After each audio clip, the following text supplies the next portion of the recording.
I'd always thought that life functioned like a system of complex computer programs. For example, when you touch a stove, you get burnt. If you spend too much time in cold temperatures, you get hypothermia. If you apply too much strain to a limb, it breaks. Every consequence is resultant from a previous action. A simple conditional statement, if you will. Now, I can't confirm the existence or lack thereof in regards to a creator, a god, if you will. Obviously, I don't have that authority. But if one were to exist, it would make sense that this is just the way that we were programmed, how the reality that we see in front of us is meant to function. Just a system of codes. But just like man-made programs, nothing's perfect. And with such a large, complicated one like life itself, even a god would have to make mistakes, right? I can pinpoint the exact moment where it all started happening. At that moment, I wasn't at a great spot in my life. Now, I wasn't depressed or anything, just kind of disassociated with everything around me. My life had stagnated, to say the least. I had a feeling that my best years were behind me. And being a mere 32 years of age, that wasn't a good feeling. I'd gotten fired from my last job when I was 29. Luckily though, I'd gotten a new one nearly right after that.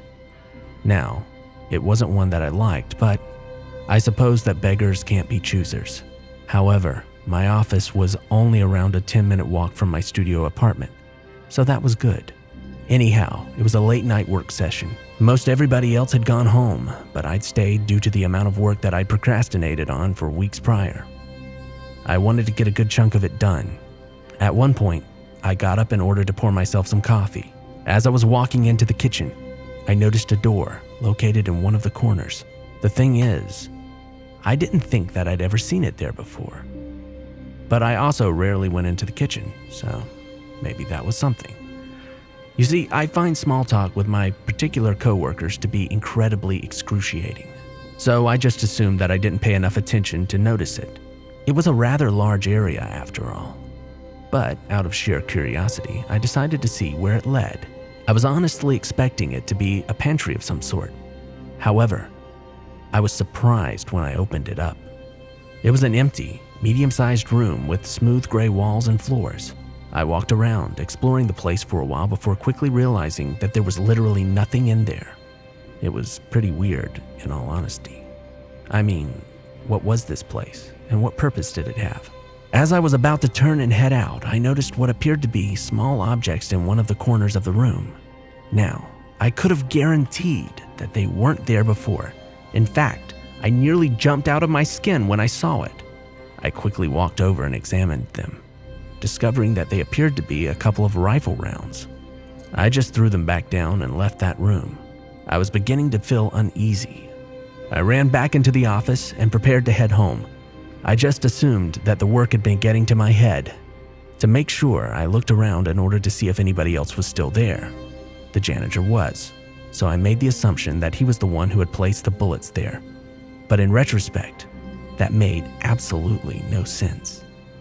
The sky was already dark as I started to make my way back home.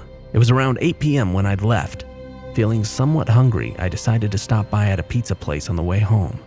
Now, I'd been into that place numerous times, so I pretty much memorized the opening and closing times for every single day of the week. That's why I found it so shocking that this place was closed.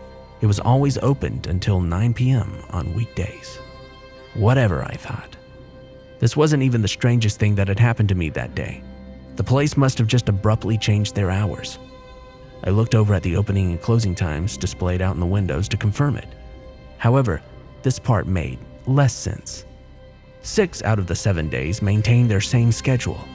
It was only today, Tuesday, that it changed so much that it had closed 1 hour earlier. Although this was somewhat disconcerting, it wasn't beyond explanation. I just went home and made something else to eat instead. These kind of small, unexplainable incidents started happening to me more and more often throughout the next few months. Things would be misplaced from where I had last left them. People I didn't seem to know would recognize me, while people that I'd known for years seemed to have no clue who I was. And, weirdest of all, I kept finding bullets in the most random places. One of the strangest incidents was when I finally decided to go and see a psychologist. After telling him everything that had been happening, he just stared at me for the longest time before saying, "This isn't where you really are. This is just temporary, but it's better that you don't wake up right now," before literally leaving me by myself in his office. The thing is, while these events were incredibly disturbing, they were still far and few between. In other words, they were still essentially manageable. That all changed on a Saturday, a few weeks later. The previous night, I'd been out drinking with a few friends. I guess I went a little too hard because I barely remembered anything when I woke up. The thing that I deemed rather peculiar was that I didn't even feel the signs of a hangover creeping up on me. It was just like the pizza place. I didn't bother thinking about it too much. These were all small details after all. I turned on my laptop and started going through my emails. Having an inbox filled with random stuff always bothered me. About a few minutes into that, I got a text from my buddy, Ansel, who I'd gone out with last night. "Dude, I know this is gonna sound crazy, but I actually think Matt might have gotten laid last night. It was nuts. You should have come, man." I must have stared at that text for 10 minutes. You see, there were two things wrong with what Ansel had just said. One, I vividly remembered going out with them on Friday. Now, I don't remember most of what actually happened, but I sure remember getting off of work and entering into the first bar. Second of all, who was Matt supposed to be? I don't know anybody named Matt. This was it. I've gone crazy, I thought to myself. But then I started to calm down. This kind of stuff happened to me sometimes. They were just momentary blips in the matrix. This couldn't have been that big of a deal. With this realization in my head, I just continued on with the day. I didn't have anything planned, so I decided to stay in and binge YouTube. And that's exactly what I did. I remember it starting out normal at first. I watched one of the channels that I usually did. At one point, I found myself watching a documentary about human trafficking. It was so weird. I couldn't for the life of me remember how I'd gotten there. As I listened to the narrator talk, I began looking at the recommended and related videos. One caught my eye. The thumbnail was of a man in military gear sitting on top of a Humvee in the desert. However, the title was what drew me into it. Where do you think you are right now? Because it's not where you're supposed to be.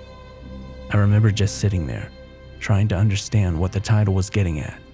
This was strange, wasn't it? I decided to click on it. Now, the video itself was extremely shaky and incomprehensible. It looked erratic, in a sense.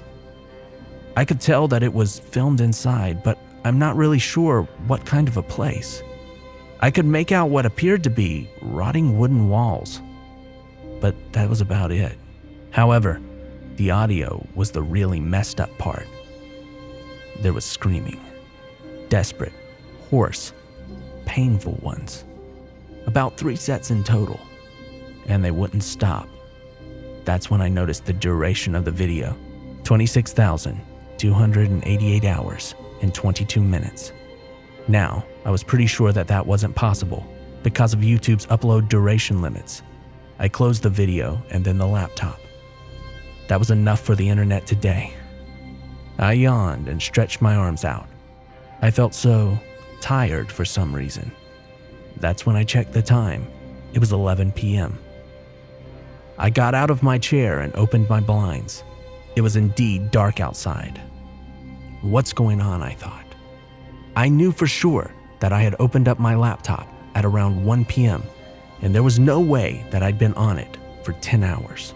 At that moment, I knew that something must have been very, very wrong here. But what? What could be happening to me? I checked my phone. 78 missed calls and text. I looked through them. Most of them were from my mother. Some of them were from my friends. A few texts were even from Brandy, my ex-girlfriend from around 3 years ago. "I really miss you," is what they say. Why would she say that now? I tossed my phone and started pacing around my apartment. My head started pounding, but it wasn't just a headache. My left arm and ribs were also burning with this insane pain that I'd never felt before. I went to the bathroom, looking for something that could have helped. Eventually, I found some morphine. I felt sheer bliss as I injected it into my bloodstream. But then, another troubling thought made its way into my head. Why do I have morphine?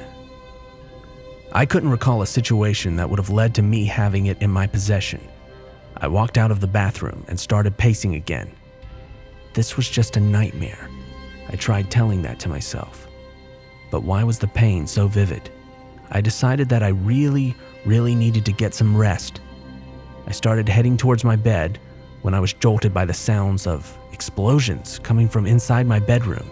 That was it. I ran out of my apartment and I wandered the streets for a while, not knowing what to do, not even knowing where to go, or beginning to understand what was actually going on. Eventually, I came across what appeared to be a group of 4 men huddled together at a crosswalk. They all had their backs turned towards me, so I couldn't make out any facial features. But I could also tell that they weren't moving at all. I don't know how to explain it, but the air started to feel hostile around me. It felt like I was heading right into danger. I started backing away, but not before the men turned around to look at me. But ironically enough, they had no faces to look at me with, just smooth, empty skin where an expression should have been there. In an instant, they began charging at me, and I started running as I tried to evade what was surely a horrific fate behind me. I began to notice that my surroundings had changed drastically. I wasn't in the city that I'd been living in for the past 3 years anymore. Instead, I was somewhere both familiar and not at the same time. Like I'd been to the place before, but didn't quite remember where it was. It got to the point where I just couldn't keep running. I remember collapsing onto the pavement and turning back to see in horror the group of faceless entities still thundering their way towards me. I just sat there, waiting for whatever twisted outcome to finally come and claim me. I didn't want to deal with this anymore. However, as the men got to within about 30 meters away from me, they just stopped. A few seconds passed before one of their throats just seemed to get slit open by an invisible force. The others looked around frantically before 2 of them literally seemed to blow up. The last one just started sprinting away. I was in absolute shock at what I had just seen. I pulled myself back up and started walking around again. As I did, my mind started to be getting clearer. This new city that I was in, I started to recognize more of it. But what was I doing there? Eventually, my vision started to fade. But in the conventional sense, it was like the area around me was getting too bright. It got to the point where I could barely see anything. I passed out a few seconds later. I awoke in a rundown cabin. I heard a bunch of commotion as figures swarmed around me, talking loudly to each other. I looked over to see a man in military gear, kneeling beside me, administering a needle into my arm. We made eye contact. Wait. I recognized him. "What's up, Dempsey? You're safe now. We've finally found you." He smiled at me. It was Matt. I did know Matt. I did know a Matt.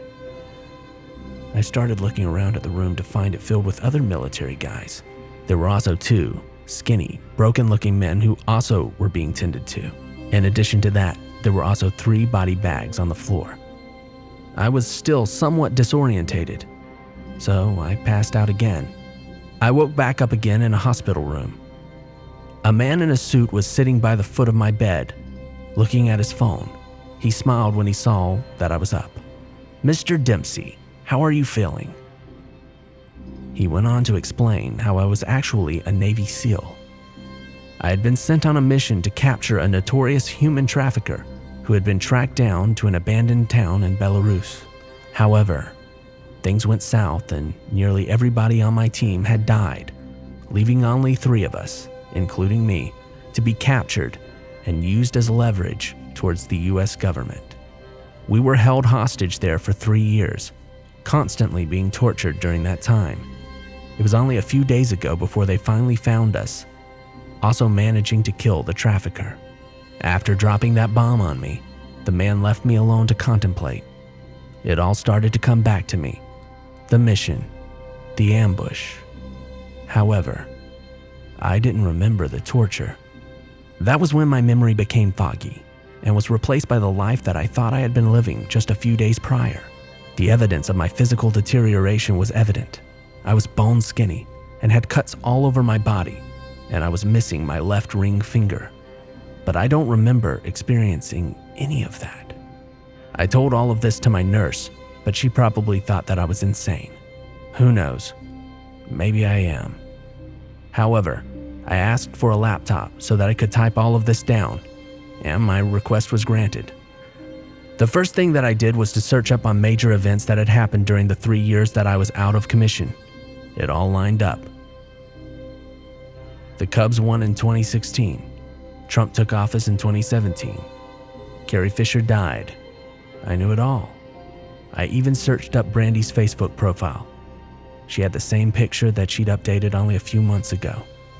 There was no way that the last few years of my life had all been imagined. Now, I can't begin to speculate what happened. Was it a glitch or a corruption in the Matrix?